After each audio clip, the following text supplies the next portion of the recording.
Hey, everybody, welcome to the Struggling Hunters. Uh, Here we are for another episode 63. If you guys end up liking this episode, consider giving us a subscribe and a like. Give us a little bit of engagement. We'd really appreciate it. I always say it, but it's cringy whenever I ask for it, but we're also trying to grow, so help us out. With that said, I think we got a pretty good show tonight. We're just going to kind of have fun with it and have a good time. With that said, we'll get right into it. And Joe, how was your weekend? What'd you do? Weekend was pretty good. It was I don't know what you want to call lazy. I wouldn't necessarily call it lazy weekend. But we did go camping. Um, I guess it was a bit of an overlanding camping weekend, which is kind of the first time I've actually probably truly done an overlanding camp. But so basically car camped and Okay. had one destination, then went to another destination. Like so Friday night we had tried to get somewhere before dark, which did not work out as well as we wanted to. Traffic getting out of Salt Lake sucked. We Mm. were we were about an hour and a half or maybe two to get I think it was an hour and a half to get out of Salt Lake. And we tried to play the game like we read one of the overhead signs and it was like, oh, major delay on I-15 at mile marker whatever. And so we got on. We're like, oh man, we got to go right past that, and maybe we'll go this other way. So we go this other way down Redwood, and like, oh, it wasn't any better. Like it was, like, I mean, it's kind of a major through furrowway, I guess, but with stoplights and everyone, it's the weekend, everyone's using it, and holy cow, by the time we're getting out of the city is about the time we thought we'd be setting up camp. but Um, so, but it was kind of, it had its benefits. By that meaning, I guess there's always a silver lining. So we get up to where we wanted to camp, and we met up with Jen's mom and dad at the bottom of the hill, and we turned off, went up the road, uh, and we're trying to find a camp spot. Turned down one road, went down a little bit, and drove right into a herd of elk that was like bedded up on this ridge top. oh, So nice. yeah, so that was kind of nice, to drive into elk, For uh, sure. and that was, it was a little bit, it was night, but it was nice. And then turned around, went and found a camp spot, and we used I think I mentioned it earlier in another podcast, but we bought a tent that connects to our Explorer, so you can open the hatch and uh, it connects. The tent connects to your SUV, I guess, or whatever you have, and then you can. We slept inside the Explorer, and then put all our gear and stuff inside the tent, and that worked. It's actually kind of slick, kind of smooth, in a way, because it kind of was nice because our bed was away, like out of the tent, if you would. And Mm-hmm. so like our we had the tent is more or less like a changing area, and it was tall enough to stand in, so that way, like getting ready for bed, you had room to move around and do whatever you wanted, and then just hopped up in bed, and we had an air mattress that fit between the wheel wells there in the Explorer, and slept on that, and we actually really slept really good. um in the past we had like foam mattresses or foam padding that we would use to sleep on, and both of us were talking like, man, we usually like would wake up with hot spots, Mm. where you have to roll over and stuff. Yeah. And this time we're like, man, slept pretty good, didn't feel like you had to move.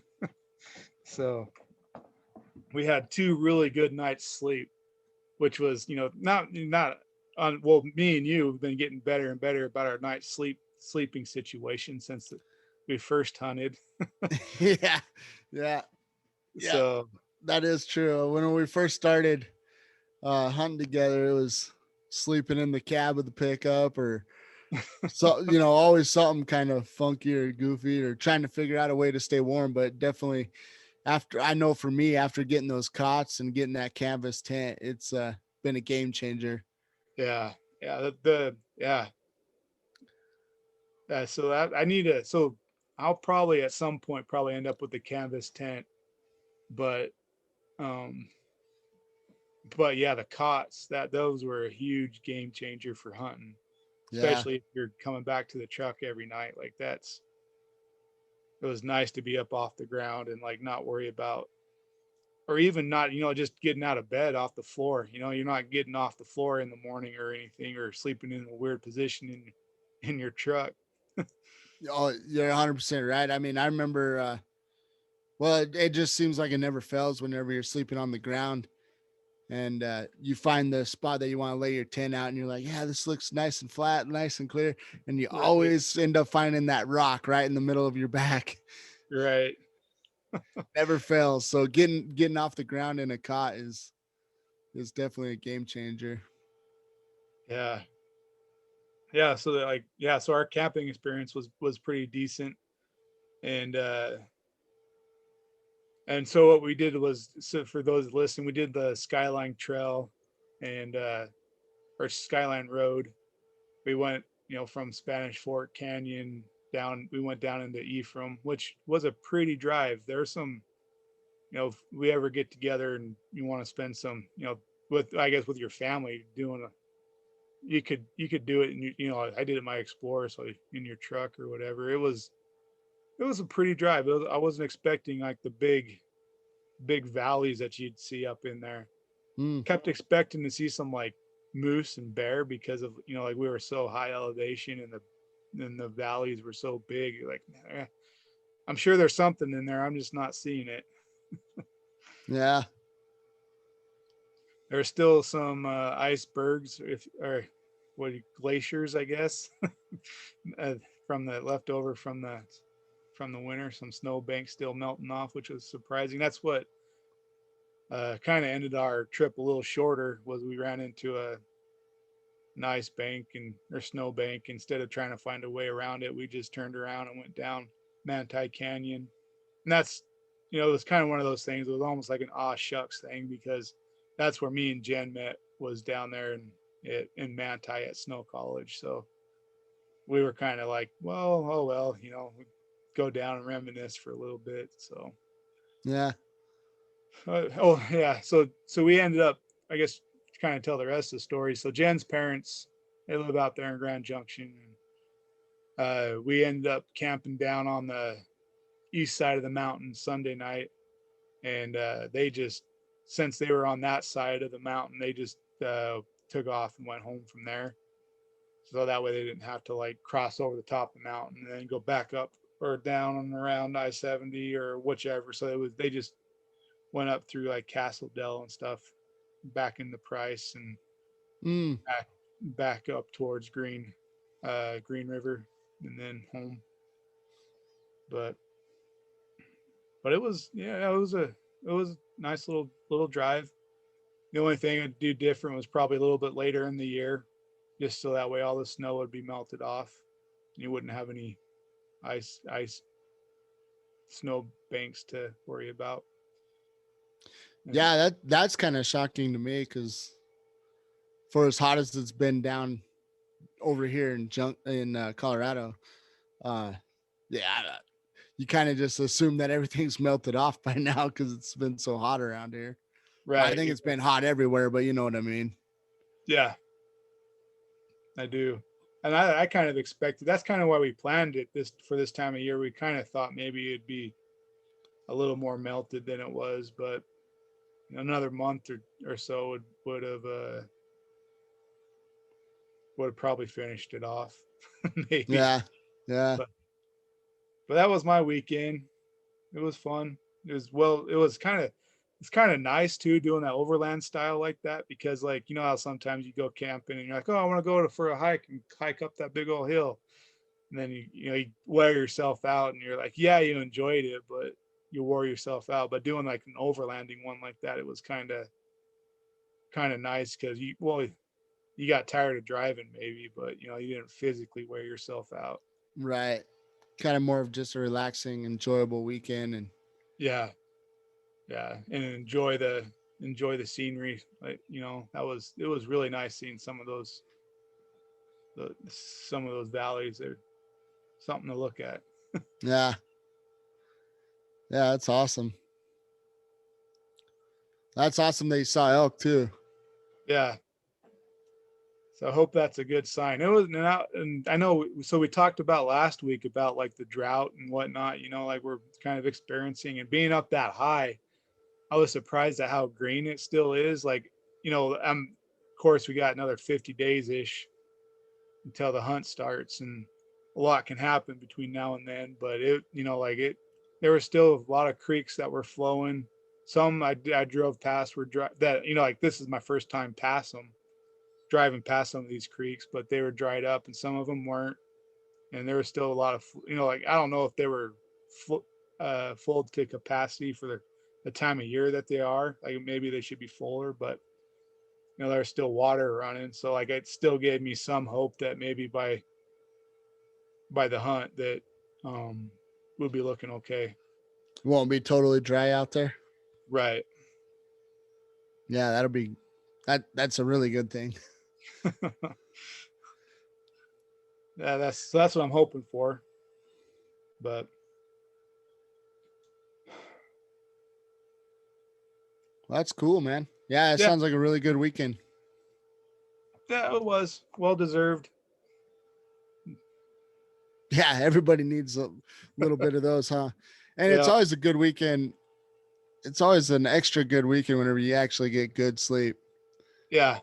Well, and that was a funny thing too. Is like, we got up and everyone's like asking how they slept and stuff, and like so Saturday morning, and I was like, oh, I slept pretty good, and I was like, it was kind of odd because like felt like I slept deeply, like I felt like I got some good deep sleep, but I kept waking up. Like I woke up 3 4 times maybe during the night, and I was out so hard that I felt like the sun should be coming up, like it was like one of those like waking up for the first time because it's morning.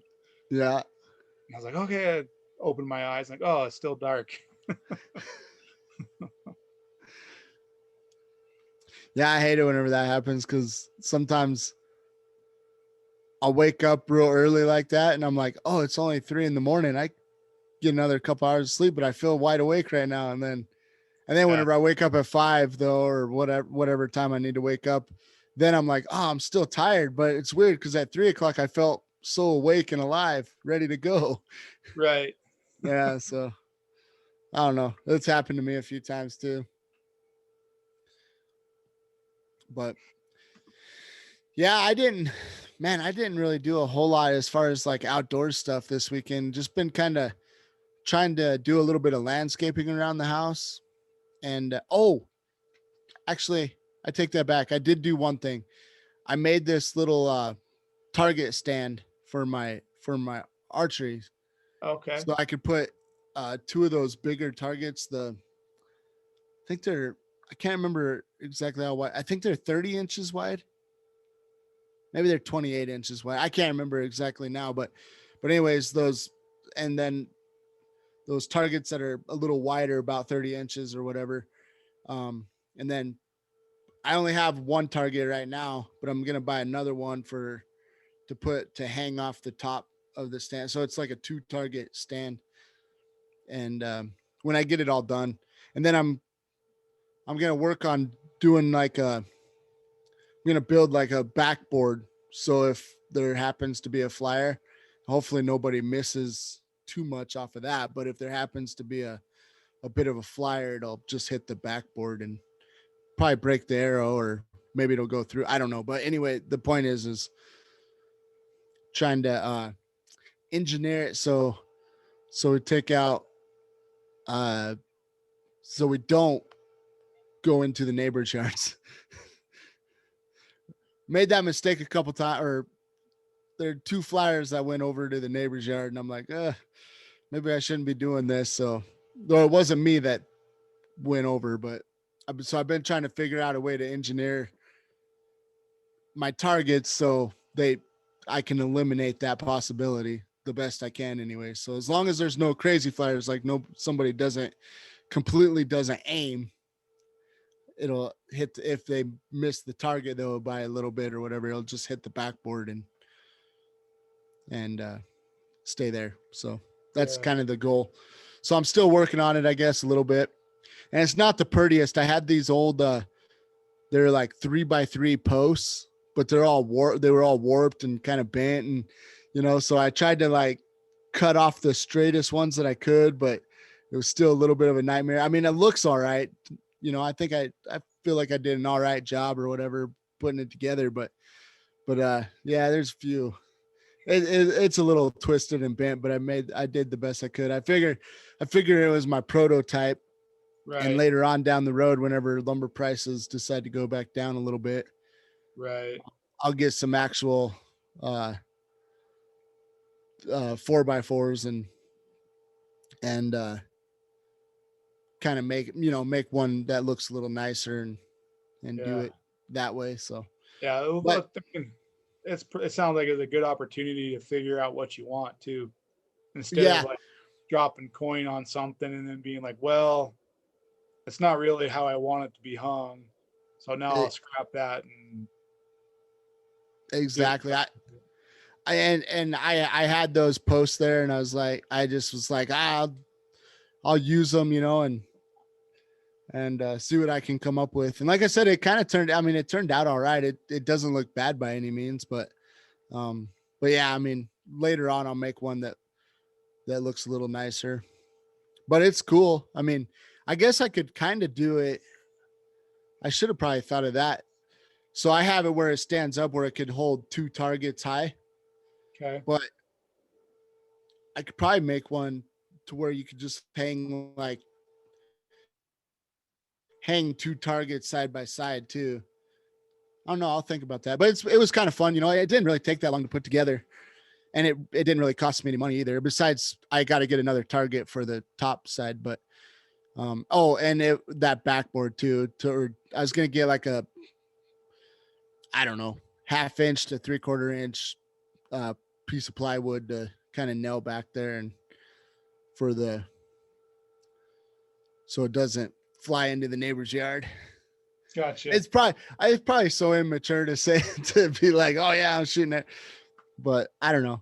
I mean, I didn't ever think that I'd get a flyer like that. I'm like, surely, because we're only shooting. Well, I backed it up a little bit, and we're about 13 yards. Well, no, we could go about 14 yards, I guess, off the edge of the concrete, and the furthest is probably give or take about 20 yards, but that's right up against my fence. Point is before we were probably like 9 to 10 yards from the target. So when we were doing that, because we've all been kind of getting bows this year and stuff. So whenever those flyers, I didn't think that they're, I'm like, surely there's 30 by 30 target, 30 inches by 30 inch target, like who's gonna miss? And sure enough, my kid ended up missing, and my wife missed one, and I'm like, well, I guess you can miss. So ever since then, I've been I'm trying to think of the right word for it, but yeah, I've been trying to like, okay, how can I do this where we can still have fun in the backyard, but not have any of these flyers that go to the neighbor's yard? Right. Because I don't know if oh man, I'm kind of being way too transparent here, but I don't know if I don't know. He hasn't said nothing to me, but that's the thing is my neighbor always talks to me, and ever since that happened, he hasn't really said too much to me. So I'm like, I don't know if he's mad at me or what, and he just hasn't said nothing to me about the arrows. But so I'm like, he might have found them and was like, what the heck, So I'm like, well, I don't know. I think because we used to talk all the time, and ever since that happened, he hasn't really said a whole lot to me. So I'm like, I don't know if he's mad at me or not. So, But I don't know, man. I'm just having fun, you know. Yeah. So, Yeah. and I'm trying to make it safe. You gotta give me a break. Do you want a Kit Kat bar? Yeah, yeah. But yeah. So anyway, yeah. To get to the point though, is I got that and um yeah, I haven't been shooting my arrow much just cause or my bow very much because uh I turned my poundage up and I just have the youth target and I'm like, well, my arrows probably go right through that youth target. So I haven't been shooting for the last couple weekends, but I'm gonna buy one of those blackout targets that my bow can handle and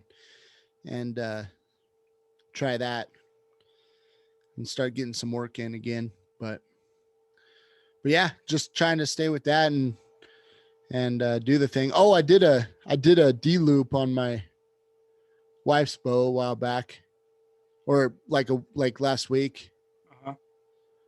and I was kind of impressed. I mean, you know, got it done. So I'm trying Yeah. to learn that. I'm trying to learn that stuff too. You know, so not only could I do like field upgrades or whatever if I need to, but also um, saves time. You know, you learn how to do it yourself. It just saves time to instead of Right. taking it into the shop and having them do everything for you, just do it yourself. So I've been trying to learn that.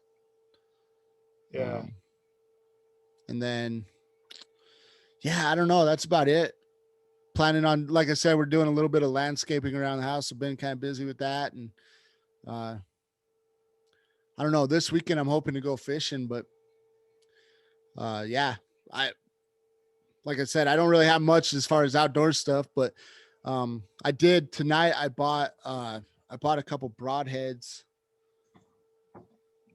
So I'm kind of excited for that. I'm trying to remember the name. I'll look it up real quick because I can't remember I had it and then I forgot it as soon as the podcast started. Well, not as soon, but as soon as I started talking about it. What was that broadhead again? But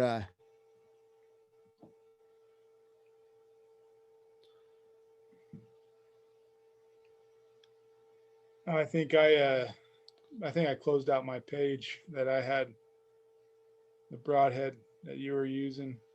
Did you buy the ones that you're yeah, talking about? the Wasp Uh, Archery Hammer SSTs, 125 grain. Man, they're expensive though. $35 for just three of those little bad boys. Right. I think that's the kind of the going rate though, roughly is 3 for 35. You're like almost 10, 10, $11 a piece. Yeah. Well, just kind of being new to the archery world though, it gets expensive quick. So, but I was watching some YouTube videos and there was a couple videos that there was one where they were testing the broadheads and they shot some metal and like the broadhead broke. Oh, Eh, you know, but they also shot metal, like a right. piece of flashing or something, you know, and so I was like, well, yeah, that's flash. I mean, I guess you could represent it as bone or something, um, Yeah, but but the one thing that they were talking about um, these wasp uh, broadheads is how well they fly, and that's uh, and they're like, you know, they fly really good, and like I said, that one review video that I watched, one of the blades did break, but I was like, well, for as good as they fly, though, it's kind of like, you know, kind of a bit of a juggle. I mean, yeah, that blade broke, but you're also testing them to try to make them break to see how strong they are. And, right.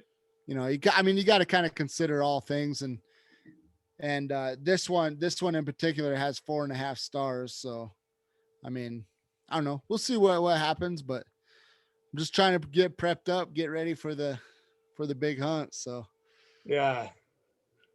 Yeah. So hopefully, hopefully it goes down good. right. It's going to. It will. Oh yeah. Yeah. And then I did get some more. Oh, I got lighted knocks. That's what I was gonna try, lighted knocks Okay. for for well, especially whenever I go hunting. I'm obviously gonna try a few of them for just shooting them. see what they look Right. like and stuff. But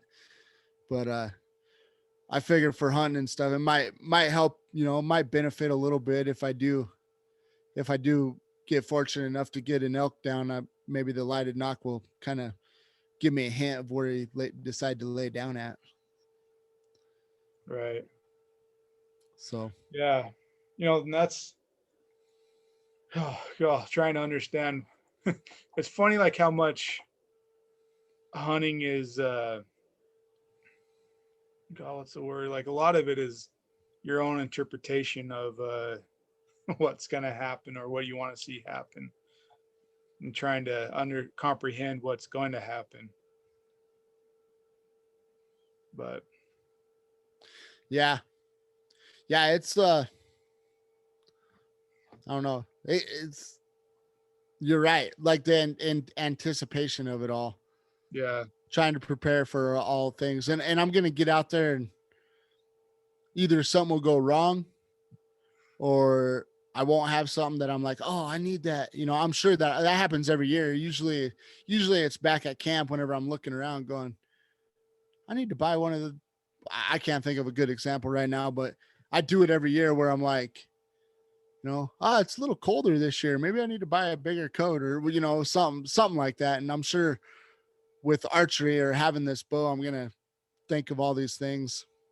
I right. would I wouldn't mind and I know they have or there's a couple of them out there, like a couple different companies that do it, but have like a hanger attached to your pack for your Okay. bow that Oh, but you can like quickly take it off.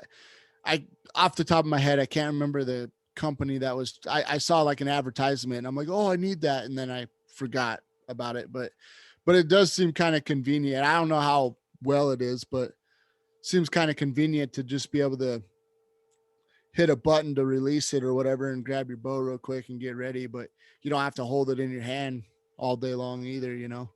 yeah. So I mean, I could, I know technically I could strap it to my pack, but it's like a holder that attaches to your pack or your hip, but you can like walk around and but it can come off real easy. Right. Seems kind of intriguing at least. But that's how all those things go. I see something like that and I'm like, oh, I gotta have that. But and then yeah, so yeah, just trying to get set up for the hunt, and I'm hoping to go do that 3D target shoot again, hopefully in the next couple weekends. See where that goes, but try to prep up for that, and still trying to work out, but I gotta get my diet in shape. I've been I've been I've been horrible with my diet, still working out, but probably not working out as much as I should be, but it's my diet. You just can't outwork a bad diet. So True. got to work on that. But I'm really trying to prep. I think I kind of mentioned it earlier before we started the podcast, but I really want to dial in my working out and my diet because I'm really planning on this year for the hunt. My goal is to track more distant or more miles than I ever had before. Now, I mean, hopefully I'm not taking my bow for a walk and I get a reward for this, but I'm really going to work on trying to track more miles than ever before. I mean, if I get lucky and I walk 1 mile and get my elk, I'll be happy with that and be a different Right. story. Ultimate goal is I don't want to walk myself to death. That's not what it's about. I want to get an elk, but I definitely want to put in the work. But I mean, it will be a little easier because I'll have a whole month to hunt. So I have plenty of time to walk more than in years past. Right. Um, but yeah, that's the goal. That and practicing my reed calling. I actually speaking of, I was at Cabela's this weekend, and what was I doing there? I was up to no good there for some reason. Oh, I went and checked out the ammo. That's what it was. and I got some ammo. I was gonna bring that up too, but I'll finish Oh, this story. I bought the Rocky Mountain Rocky Jacobson signature series? signature series elk reed. I was like, well, listen to it, or Joe put me on a podcast with him last weekend, and I listened to it, and anyways, I just happened to walk by it, and I saw it, and I was like, you know what, I think I will, and so I went ahead and picked it up and played with that a little bit, and so I'm excited to work with the reed, and gonna try to start working with that quite a bit this, for the next month and a half or whatever. Try to get pretty competent behind the reed and work with it or do that thing. And then last but not least, I bought some ammo, but they only had, if I had a 308, I really wish I had a 308 because they had 308 shells everywhere. Oh, But they really? didn't have, but they didn't have 30-06. They didn't have 270. They didn't have, I'm kind of naming all my caliber. They didn't have 22. They didn't have 45. They didn't have 9mm. They didn't have any of those, but they had a 308, ton of 308. I was really surprised. Huh. I would have thought that 308 would have been gone, but they had a ton of it. Huh. And then I bought some. I messed up. I haven't really looked at my 17 HMR ammo for a while, Yeah. but they had 17 ammo there, so I picked it up, and it was. I might get this wrong, but I want to say that it was 17 HM. Huh. And there was no R to it. So whenever I brought it home, I looked at my old set because I was just like, I'm buying ammo to buy ammo, right? That was my Right. goal. And I looked at my other shells that go to my little 17 HMR, and the 17s that I bought were about a quarter of an inch shorter than, Really? yeah. So I bought the wrong ammo. Long story short, so now I'm like, do I try to take it back or do I keep it and try to buy another 17? Right. Later on down the road, just keep that ammo and at least I'll have some ammo for it. So anyway, yeah. So went and bought ammo and I messed it up. So talk about being the struggling hunters, huh? Right. If it's not one thing, it's another. Exactly. So, and then I forgot that I did so much around the outdoors, but I actually went over to, so I bought the 17 ammo at Cabela's. And then I went over to Sportsman's to see what they had for ammo. And I didn't buy any ammo there. They didn't have much there. But while I was there, I went ahead and got my fishing license. I should have done that in the beginning. Whenever I bought my hunting license, I should have got my fishing license. I think it would have saved me a little money. Anyway, long story short, I bought my fishing license. So that's pretty much my story for the weekend. But spent some time over in my two favorite places. Well, good. That's good to hear. It's always fun to be able to do that. I guess I have one more thing. So I was over at Cabela's and I didn't really look too long, but I got that little boat, right? But there's Yeah. no seats for it or benches for it. And or well, there's benches for it, but there's no seats. So I was like, well, I'll see what they have for seats. And they have a ton of seats there. But I'm thinking like, they're like 40, $50. In my head, that's what the value is to me in my head. Man, those things are like 120. There was a couple that were a little cheaper, but I don't think any of them were under $50. I think they were all over $50. But the nice ones, I'm looking at the cheaper ones compared to the other ones, and I'm like, Yeah. I want the nice ones because they look way more comfortable. So I don't know what I'm gonna do, but I only have to buy a couple, I think, so it won't be too bad. But I was wanting to, buy a couple seats, maybe. I don't know. Maybe we'll just tough it out and just ride on the little benches that's in the boat. And I'm still hunting for a trailer. I still haven't been able to find a trailer, but I haven't really looked too hard either. But I'm just been kind of looking around, just glancing around, trying to see if I can come up with something. Yeah. Huh. But yeah, I think that's pretty much it as far as Well, as far as yeah. hunting stuff. I was gonna say Or if you have anything else, so we might as well just maybe just wrap it on up. yeah, go ahead, get us out of here. But yeah, so hopefully you guys appreciated our stories tonight. I don't know if hopefully you felt a little bit of a different, I don't know if monologue's the right word, but a different presentation of how we went about this podcast tonight. If you liked the way that it went, let us know. If you didn't, let us know. Either way, we would like to know. Because we are those type of people that like to know. We think we like to know. Yeah, Um, until you start saying all that mean stuff, then we don't want to know anymore. right. I bruise easy.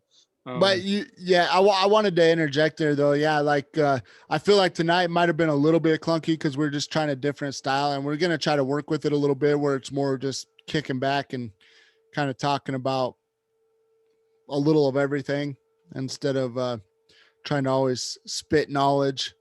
We're just kind of doing more of a kickback style if you kind of caught on to it. Anyways, I feel like maybe this one was a little bit rough, but we're just kind of working out the kinks and trying to figure it out where we're going. So yeah, that was my 2 cents on it. Well, that's about what it's worth. Ouch. But anyways, guys, appreciate you spending your time with us. Hopefully you find some value in it. We didn't waste too much of your time. But with that said, like, subscribe, and we'll catch you guys again. We'll hopefully have some more stories of something to share with you, and keep pushing through the struggles. Take care, guys. Later.